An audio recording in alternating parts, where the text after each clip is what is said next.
If you clicked on this, I already know something about you that most people in your life have never seen.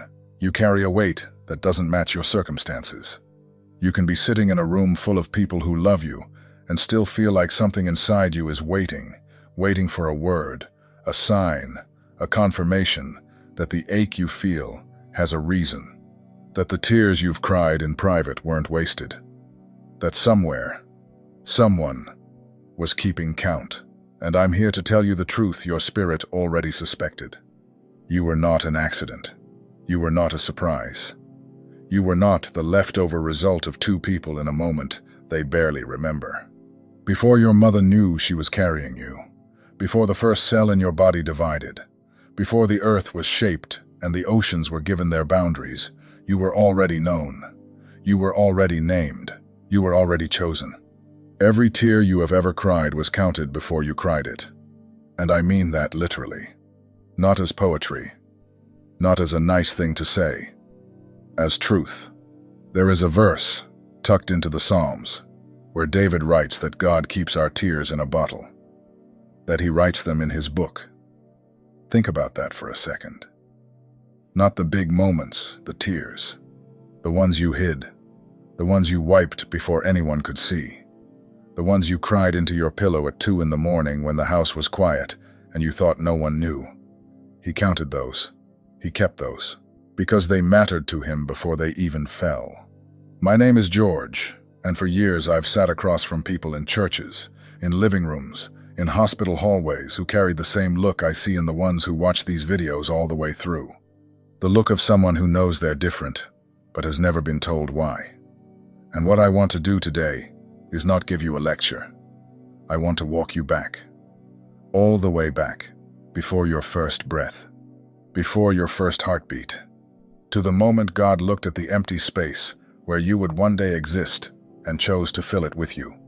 Stay with me, because by the end of this, you're going to understand why your life has felt the way it has, and you're going to know what to do about it.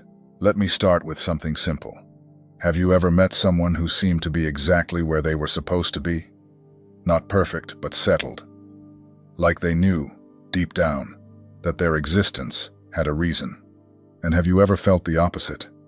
Like you were standing in a life that almost fit, but not quite. Like you were holding a key to a door you'd never found. That feeling is not a flaw in you. That feeling is a memory. Because before you ever existed in this world, you existed in the mind of God. And part of you remembers. Part of you remembers being known, being chosen, being sent. And every day you walk around in a world that doesn't seem to recognize you. That part of you aches for the place it came from. Let me tell you about a man named Jeremiah. He was young when God called him. So young he tried to argue his way out of it.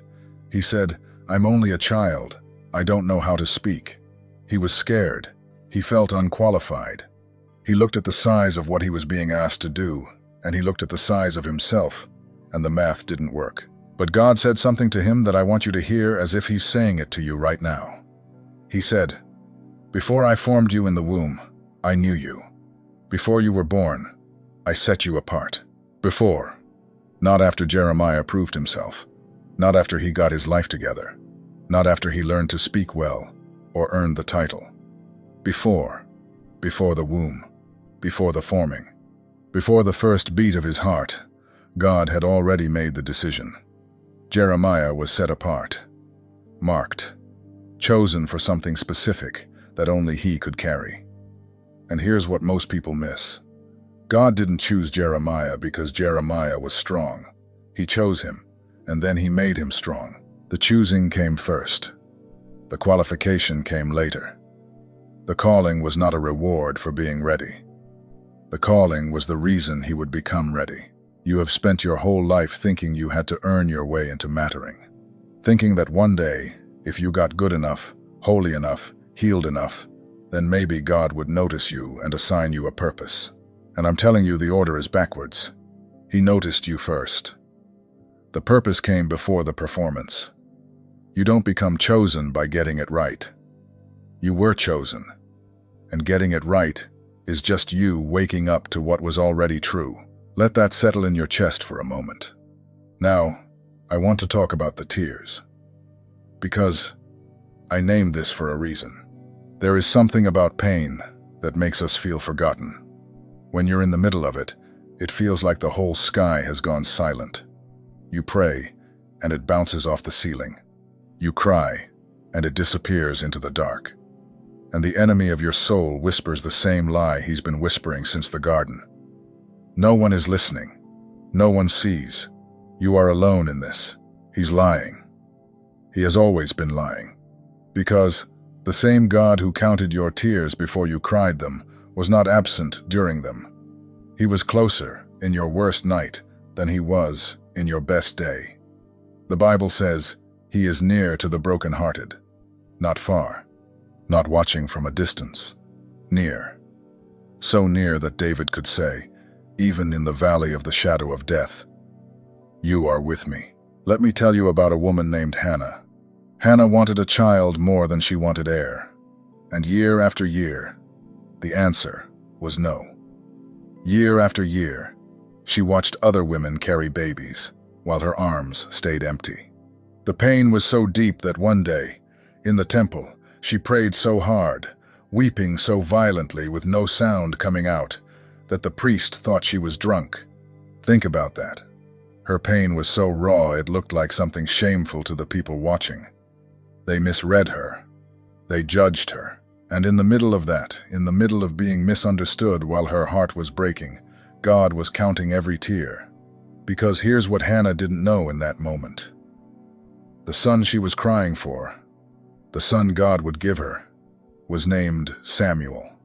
And Samuel would become one of the greatest prophets in the history of God's people. He would anoint kings. He would hear the voice of God in the night when almost no one else could. The entire trajectory of a nation would shift because of a baby born to a woman whose tears looked like drunkenness to the people around her. Her pain was not pointless. Her waiting was not wasted.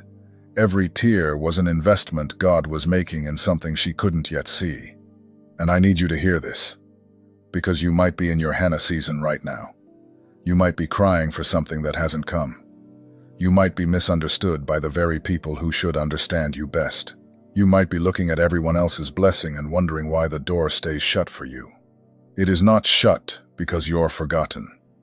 It is shut because what God is preparing on the other side of it is worth the wait. And the tears you're crying right now, He's counting them. He's keeping them. And not one of them will be wasted.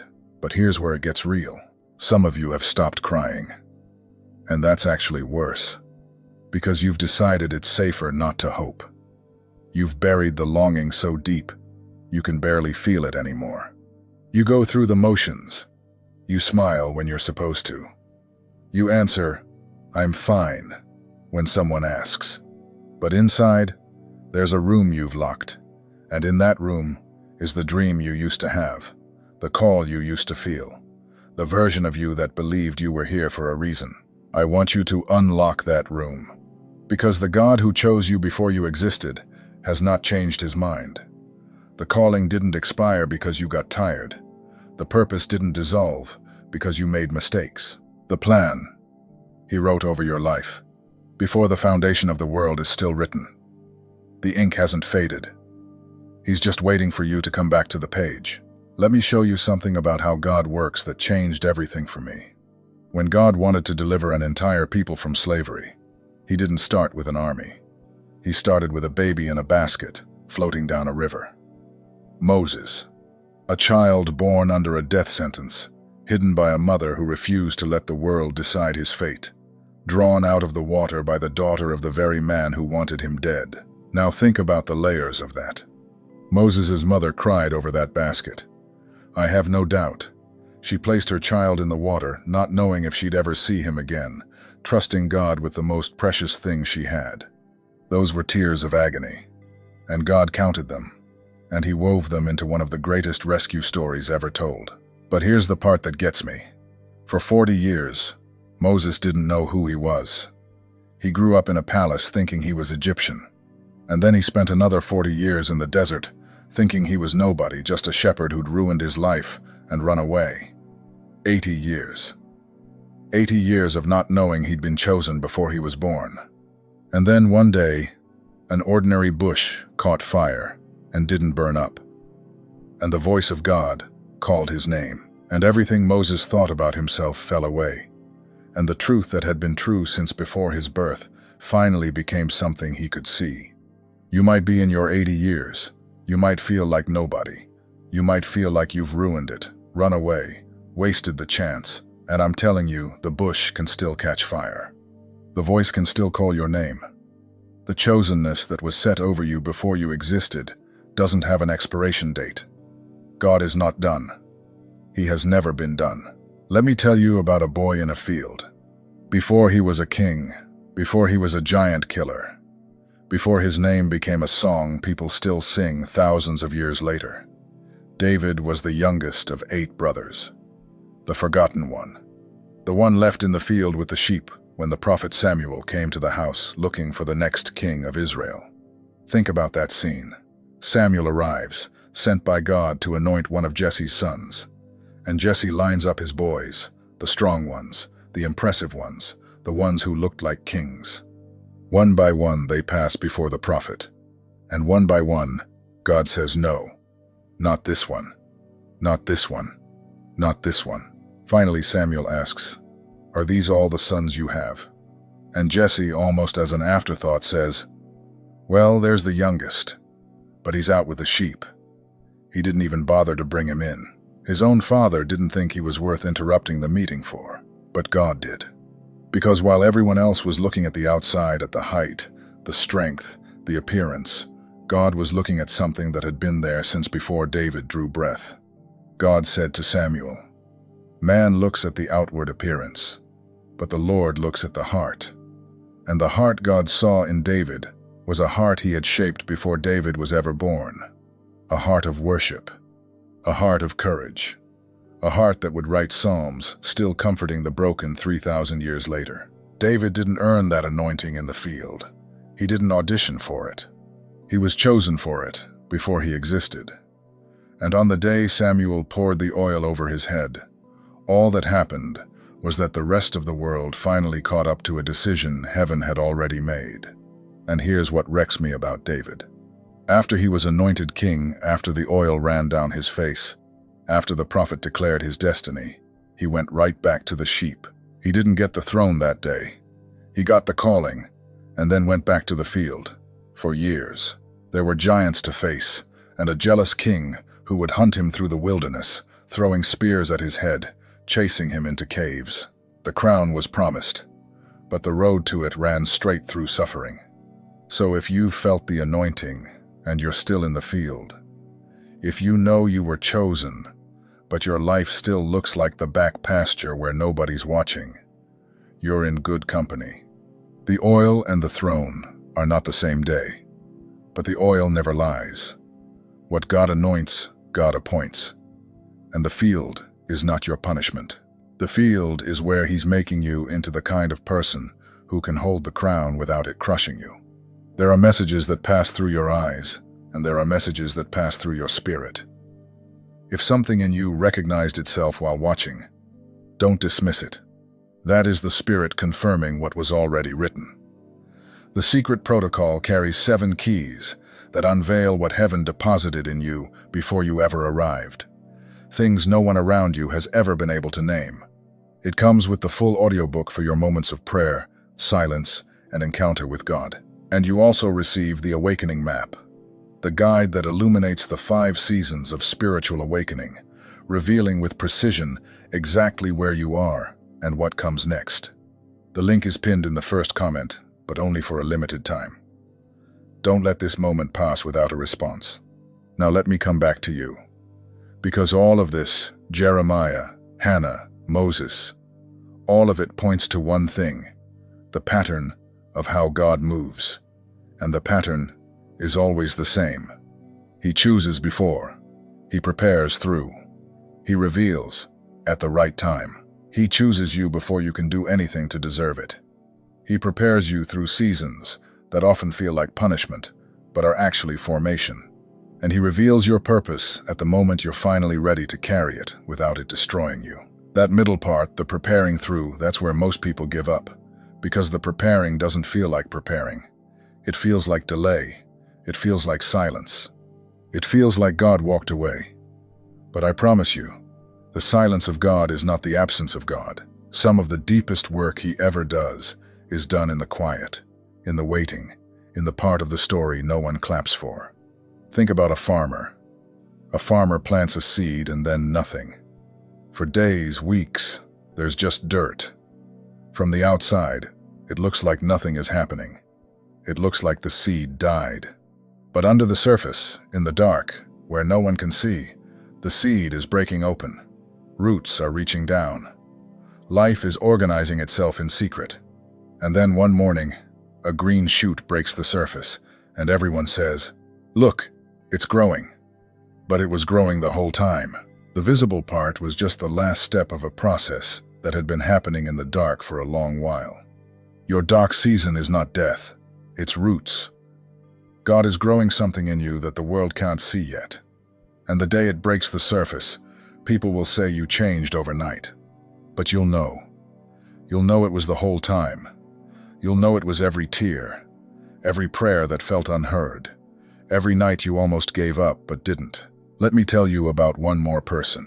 Joseph. Joseph had a dream when he was young, a dream that God gave him, a dream that showed him a future where he would rise, and even his own family would bow before him. And what did that dream get him?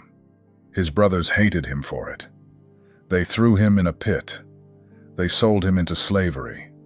He was carried to a foreign country, falsely accused, thrown into prison, forgotten by the people he helped. Years. Years of his life spent in places that looked nothing like the dream. And if you had asked Joseph in the pit, in the slave market, in the prison cell, were you chosen? He might have laughed. He might have wept. He might have said, "If this is being chosen, I'd rather not be." But every step of that nightmare was carrying him toward a throne. The pit was a path. The prison was a doorway.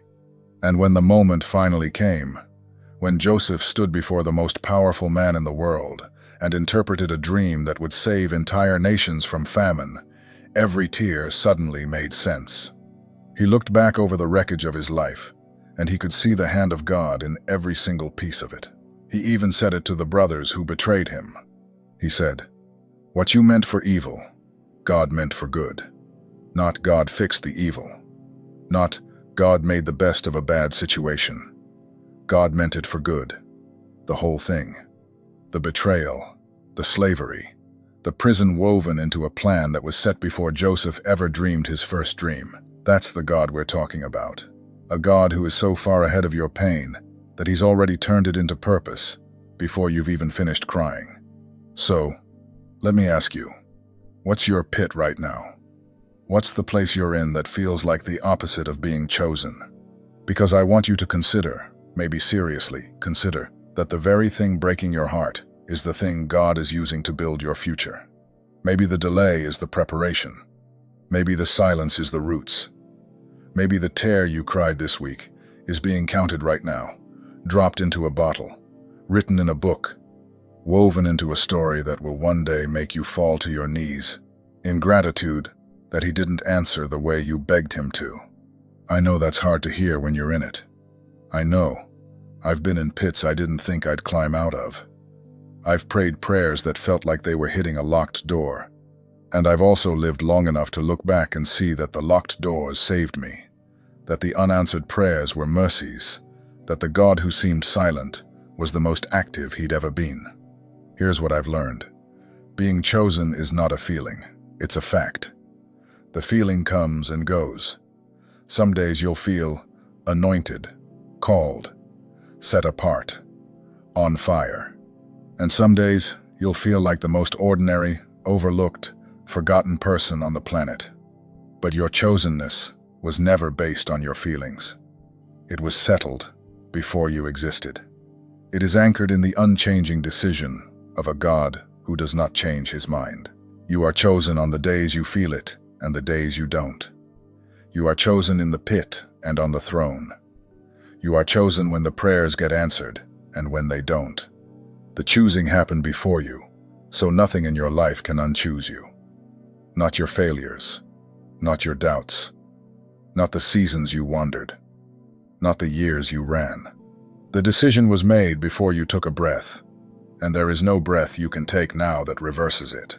Do you understand what that means? It means you can stop performing.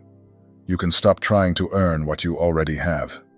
You can stop living like an orphan trying to audition for a family that already adopted you before the world began. Let me bring you back to where we started, the tears. But before I do, I want to tell you about a woman whose name we never even learn. She lived in a place called Zarephath, and when the prophet Elijah found her, she was gathering a few sticks to build a last fire. She had a handful of flour and a little oil left, just enough to make one final meal for herself and her son. And then, she believed, they would lie down and die. That was the end of her story as far as she could see. A famine had taken everything. She was a widow in a foreign town, forgotten by the world, planning her own ending. And in walks a stranger who asks her to feed him first. It sounds cruel until you understand what God was doing. Because the moment she gave away the little she had, the moment she poured out her last in faith, the flour didn't run out. The oil didn't run dry. Day after day, the jar kept giving. Through the entire famine, that little bit of nothing fed her, her son, and the prophet. The end of her story turned out to be the beginning of a miracle. She thought she was gathering sticks for a funeral. God had sent her a future she couldn't see. Her tears were not the last chapter. They were the page before the turn. And maybe that's you. Maybe you're gathering sticks for an ending you've already decided is coming. Maybe you've measured what's left and concluded it isn't enough. But the God who counted your tears specializes in jars that don't run empty. He has fed multitudes from less than what you're holding. Don't write the ending. You can't see the next page yet. The tears. Maybe you came into this video carrying something heavy. Maybe you've been crying in private and wondering if anyone, anywhere, knows. Maybe you've been doing the math on your life and the numbers don't add up. The years feel wasted. The dreams feel dead. The calling feels like a cruel joke you can't quite let go of. I want to tell you the math is wrong because you're missing a number. You're calculating your life as if it began the day you were born. But it didn't. It began in the heart of God, before time existed. And when you add that number, the eternity of being known and chosen before you ever arrived, the whole equation changes. The pain finds its place. The tears find their purpose. The waiting finds its reason. There's a moment coming in your life. I believe it. A moment like Moses at the bush. A moment like Joseph before the throne. A moment like Hannah holding the son she cried for. A moment when everything that didn't make sense suddenly does. And in that moment, you will not regret a single tear. You'll see that each one was a seed. Each one was counted. Each one was kept. So don't you dare give up in the dark. The roots are growing. The morning is coming. The God who chose you before you existed is not finished, and he has never, not for 1 second, lost track of you. You are not forgotten. You are not too late. You are not too broken. You were chosen before the first star was hung, and you are chosen still. Now I want to hear from you. Not a generic comment. I want you to do something specific. In the comments below, I want you to name one tear, one specific moment of pain, one season, one night that you are choosing today to believe God counted and kept. Don't explain the whole story. Just one sentence. One moment you're laying down at his feet to trust that it wasn't wasted. Write it down. Make it real. Because the moment you name it, you take it out of the dark and you hand it to the one who's been holding the bottle this whole time, waiting for you to remember it was never yours to carry alone.